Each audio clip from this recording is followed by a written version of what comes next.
আসসালামু আলাইকুম guys, welcome to my YouTube channel and new blog. আপনাদের সবাইকে আমাদের নতুন ভিডিওতে স্বাগতম। তো আজকে একটা নতুন ভিডিও নিয়ে আপনাদের সামনে চলে আসছি। দীর্ঘ 1 বছর পর যাচ্ছি। কোথায় যাচ্ছি সেটা জানতে হলে কিন্তু অবশ্যই আমাদের পুরো ভিডিওটা দেখতে হবে এবং আমাদের সাথে থাকতে হবে। তো চলেন আপনাদের সাথে শেয়ার করি যে কোথায় যাচ্ছি। সো দেখেন গাইস, সব রেডি, ব্যাগ কিন্তু রেডি করে ফেলছি, এখনো পুরা রেডি হয়নি, এখনো কিছু প্যাকিং বাকি আছে। দেখেন রোজা আপনাদের রোজামণি কিন্তু রেডি। গাড়ি হচ্ছে রাত 10টায়, কিন্তু সে এখনই রেডি। রোজা কোথায় যাচ্ছ? চিটাগাং। চিটাগাং।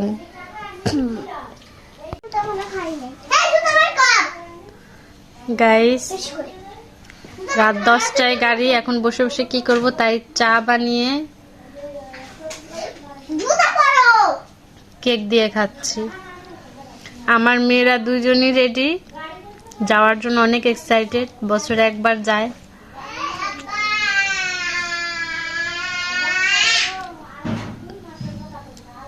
তারা চট্টগ্রাম বছরে একবার যায়। চট্টগ্রাম কার কাছে যায়, কোথায় যায় সবই আপনাদেরকে জানাবো, আমাদের সাথে থাকেন। অবশেষে আমরা রাত 10টায় গাড়িতে উঠেই পড়লাম। দেখেন যাচ্ছি চট্টগ্রামের উদ্দেশ্যে, রওনা দিছি। সবাই আমাদের জন্য দোয়া করবেন যাতে সহি সালামতে যেয়ে পৌঁছাতে পারি। রাতে গাড়িতে ওঠার পর এত যে জ্বর আসছে গাইস, কি বলবো। রাত 4টার দিকে হোটেল বিরতি দিয়েছে। দেখেন আমরা হোটেলের সামনে দাঁড়াইছি। এখানে আবার ছবি তোলার, ভিডিও করার একটা সুন্দর প্লেস ছিল। এখানে এসে আমরা ভিডিও করতেছিলাম। তারপর হোটেলের ভিতরে যেয়ে খিচুড়ি অর্ডার দিছিলাম। এই হোটেলে 1 প্লেট খিচুড়ির দাম প্রায় 350 টাকা। 2 প্লেট খিচুড়ি অর্ডার দিছিলাম 700 টাকা।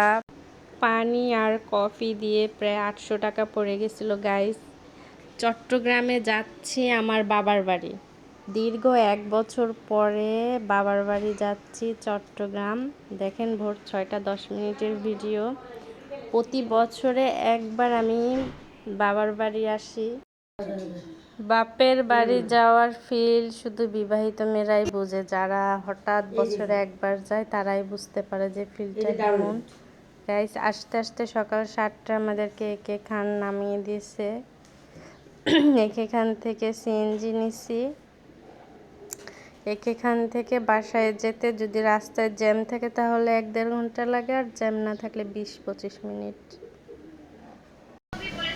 1 বছরের অপেক্ষা, কখন বাসায় যাব আব্বা-আম্মার কাছে। গাইস অবশেষে বাসার সামনে চলে আসছি 7টা 25 মিনিটে।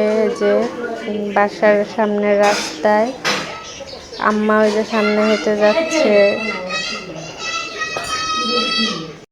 গায়ে অনেক জ্বর, ঘরে যে আগে রেস্ট নিব। দেখেন গাইস রেস্ট নিতে নিতে দুপুর 3টা বেজে গেছে। তখন হলো দুপুরে খাবার খাওয়ার জন্য উঠছি। আমাকে বিরিয়ানি খাইয়ে দিচ্ছিল সিনথিয়ার আব্বু। তো গাইস আজকে এই পর্যন্তই। আল্লাহ হাফেজ। আমাদের চ্যানেলটা সাবস্ক্রাইব করে আমাদের পাশে থাকবেন।